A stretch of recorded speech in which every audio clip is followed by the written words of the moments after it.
They told me for years there was no money in podcasting. Well, they were all wrong. But, you mentioned like representation in acting, and this was a thought I had recently. It was not a light bulb moment that made me think of you, Kay Murphy. Me and Jazz love Euphoria. Same. And Jules, they don't straight up tell you that she transitions until like her episode. But yes. Like when you first see her, like pilot, I had a feeling. Yes. Right? And the actresses, I didn't know the actress herself was trans. She is, yes. And, the whole trans people should play trans roles movement or like ideology or hashtag or whatever you want to call it. It struck a new chord with me because it's just like, oh, like she's not like, it's not, she's acting out being trans. Like it's not like part of her character. It's just, I don't know. It's just something I have trouble putting into words, but her performance is more about her character and not so much that that someone's playing a trans character. You know because what I mean? they can look at her as just an actress playing a role. Whereas, did you ever see the movie The Danish Girl with Eddie Redmayne? No, but I can think of it with like Dallas Buyers Club with Jared Leto playing. It's the same idea.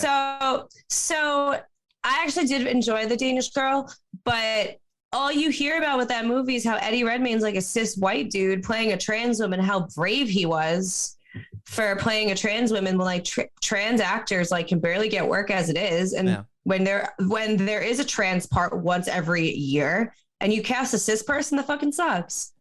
I get it. So I get it. Well, here's the thing. I came with it's Oscar bait. Like you talk about Dolph Ziggler being Oscar bait on KOTR. That is fucking Oscar bait, making a cis person play a trans person. That's another thing that totally clicked in my mind. Like too, I was like, oh, like because you think of Oscar performance. Like if someone like a Jared Leto plays that, I mean, he's phenomenal in Dallas Buyers Club. I don't want to take away from his performance. I haven't seen it, so I can't speak on it. But I'm sure he was great. He did win the Oscar. Yes. But to your point, a reason he won the Oscar is because he's a straight man playing a transgender woman, I believe. I believe so as well. So, but like to your point, that's 100% correct. I don't want to say the issue I have, but I guess the one caveat is, acting is acting. The whole point of acting is playing someone else, which I guess is a valid but flawed argument. But also, if you're going to say trans people should play trans roles, which should sound like a dumb movement, does that mean trans people can't play cis roles? Does it work both ways? Like, what's your counter to that? I feel like there are few. It's harder to say because it's not like there's an equality between trans parts and cis parts because there's not. Right. So ultimately, you are going to see more trans people playing cis people, but that's mostly to get work. Like in a perfect world, there would be just as many trans characters as there are cis characters, and then parts can be filled more accordingly. And honestly, I find that you see this with Jules and Euphoria. Like, did you watch the special episodes as well for the holidays? No, I also haven't watched the finale yet, so no spoilers. Okay. Please talk to me when you and Jazz watch it. So yeah, she already watched it. She's been watching without me. I'm so mad. I wait for her. Wow. I wait for her to make her watch it again. Wow. So my friend Kevin pretty much bullied me into watching it. So I watched all of season 1 and the first 4 episodes of season 2 in 24 hours. Wow. I mean, it's a great show. Let's do a little sideberg into Euphoria. Let's kind of fanboy and fan person up to Euphoria a little bit. Because I'm not gonna lie, Kay Murphy, I didn't watch season 1. I saw like the ads for it when I watched The Sopranos or whatever I watch like Bill Maher on HBO. I had no interest in it. What got me into it, one, Zendaya, because Spider-Man, she became she's a massive star. And 2, all the controversy around it from season 2 with the glorifying drug use. So I was like, all right, I gotta check this out. So what do you think of that? Did you ever watch Degrassi or Skins? No, but I know all about Degrassi. Oh, so Skins, it originated in the UK. It was Euphoria, but 10 years ago. And it was not as graphic as Euphoria is. Like the deal with Euphoria, it very often gets booked as a queer show, but that's not it. It's not though. I completely disagree. I also disagree. Like at at its best, it highlights addiction really well, because obviously that's another topic I understand very well. Yeah. And you said you did not watch season 1? I didn't watch season 1 when it aired. I should correct myself. Oh. Yeah, me and Jazz binged it in like a week. Okay. So every scene, especially like with Ali and Rue in rehab, that's exactly what the rooms are like.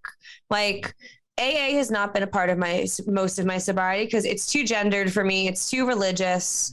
It's not my thing. But I spent the first 4 months of my recovery in AA because it was important to me to do it. And I probably wouldn't stay sober without it.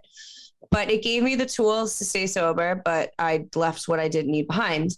So there's just a feeling that being in one of those rooms is where it's a little bleak, but it's also a little hopeful, because there's so many people in there, different ages, different races, genders, sexualities, like education, like completely different life experiences. But when people speak and share what they're feeling, the bottom line is it's all the same.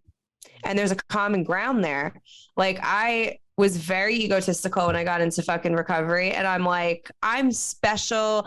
I was really fucked up. So like, what I did was justified. Like, I was very unhealthy for a very long time, and I was dealing with a lot of shit, and I used alcohol to cope with it. So I went in fucking thinking that nobody could understand me. It was very 16-year-old emo of me. And night one, some man in his like 50s told a story about how he would try to get sober, and then it would fail, and every time he would just drink worse and worse, and it would just be worse. And he talked about like specific things that happened to him, and those were moments and things that I had felt. And then I'm like, wait a moment. Then someone else spoke, and the light bulb went off that like, I'm like not a special snowflake, and addiction's fucking real and like devastating. So seeing Rue connect with Ali like that, even though they in any other circumstance would not be connected, like, the rooms work that way. And even down to the fucking going to get pancakes. I used to go get pancakes every Thursday to stay out of the bar. So I do love pancakes. They're my favorite food. Luckily, I do not have addiction problems. Thank God. Thank God. But it does run in my family. Substance abuse as well as alcoholism. Mine too. So I can't even really relate to that because I've never seen it. You know what I mean? Like, you just heard about it? Yeah, like it's like they're luckily, well, I should say luckily I've never seen it because they all have gotten help and are sober. That's incredible. So, and they haven't fallen off the wagon since like college. It's really just like, you know, college in the 80s. But it was a severe problem, and gambling. My dad has my dad had a very bad gambling problem. Sorry, Dad, I know it's public now. But to the point of addiction, I'm gonna go to my mom again. She was she worked in Brockton Hospital, Massachusetts, in the drug unit, and she saw people withdrawing from heroin frequently. And like the drug habits, and like she knows addiction. So Euphoria is right up her alley, and because she worked with these people. And she says it's one of the most accurate depictions of addiction, how addiction can destroy a life that she's ever seen. And I'm going to point to that one episode where Rue is withdrawing and she's going absolutely berserk. She's arguing with her mother, like punching her sister, you know, running from the cops, breaking in the houses, stealing, getting caught. It's just very accurate, which is terrifying. That episode that specific episode, like, I have a pretty high tolerance to trauma, which probably says a lot about me, but also I professionally work in crisis. So I kind of have to. So needless to say, I watched this show very quickly. Some of these episodes I watched during work, which probably really was a bad idea mentally. But anyway, only a few episodes like really fucking fucked me up. And that one and the one dealing with the abortion, like, fucked me up. Like, I physically felt sick because the abortion one in particular, that's exactly what it felt like.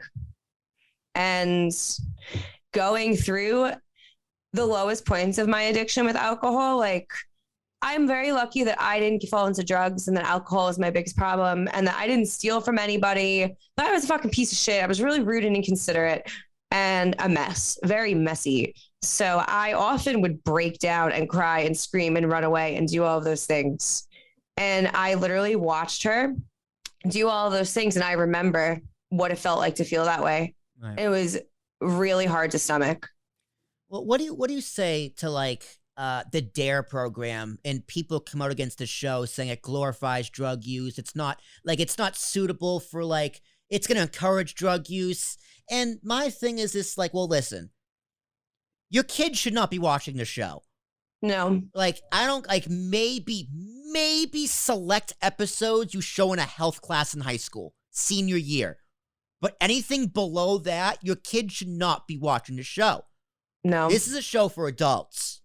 So I don't think it glorifies drug use at all. In fact, I think it does the exact opposite. It makes you want, like, It's a cautionary tale. And also, it's like these high school kids having so much fun. But like, high school's not like that. At least I hope not. But what do you say to people saying it glorifies drug use?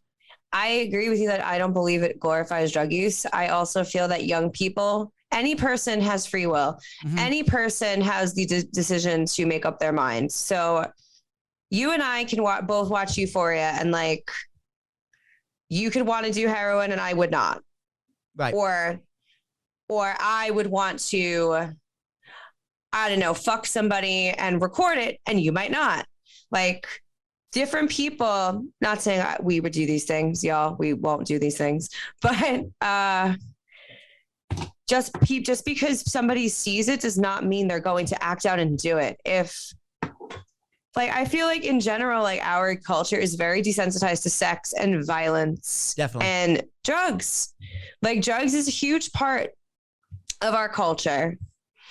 And alcohol is also a part of that.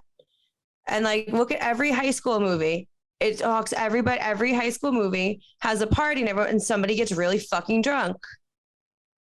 Like, to the point of being incapacitated and passed out. But usually it'll be made fun of, like somebody will draw on the drunk person's face, or they'll do stupid shit, or they'll have a lampshade on their head. Like, I feel like young people can decide for themselves, and a TV show is not going to be the main factor in doing drugs. That's a very good point. I can't see someone going, you know what? I wasn't going to do heroin until I saw Euphoria. Like, you know what I mean? I'm sure there's one or two. Yeah, there's 300 million people in this country. I'm sure there's one. But that thinks, oh, Euphoria, if it went well in Euphoria, I'm sure it'll go well for me. But it doesn't go well in Euphoria. That's the thing. No. Yeah. Like, here's the thing. Nobody in that show is likable, other than like Lexi and Fez. But Fez is a drug dealer with a gun. Fez is my favorite fucking character on the show. Me too. I love him. He's the best. You're confused? I'm fucking confused. You fucked Jules? He calls him Jules. Who the fuck is Jules? So, all right. So, yeah, definitely. Okay, Fez is our favorite character. Least favorite character? Definitely Maddie.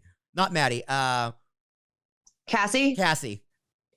My least favorite is Nate Jacobs because he is terrifying. And he reminds me of men I dated. And it's, again, not nice to watch. He is a sociopath.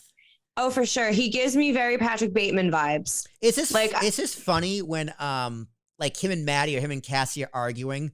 It's like they're both right in their arguments, but then they're still together. It's like they both. It's just how toxic. Again, toxicity in a relationship, even like toxic relationships. We all know plenty of people with toxic relationships. It's like that's so accurate. Yeah, dude, I could write a fucking book on toxic relationships. Like, I am in a healthy relationship for the first time in my life, and it's been genuinely shocking of how low my bar was. Because people in relationships can be so shitty, and people can be manipulative and cruel and abusive. Like, and Euphoria handles it really, really well, down to the point where Maddie gets fucking choked out. And still is sneaking off every weekend to fuck him in the hotel and is standing behind her man. Yep. That's how it happens. That's exactly how it happens. And you can one up it too. Like in real life where the man just won't let her leave and she's physically and mentally and emotionally trapped. Yes. And that's what would happen to Maddie if they end up getting married.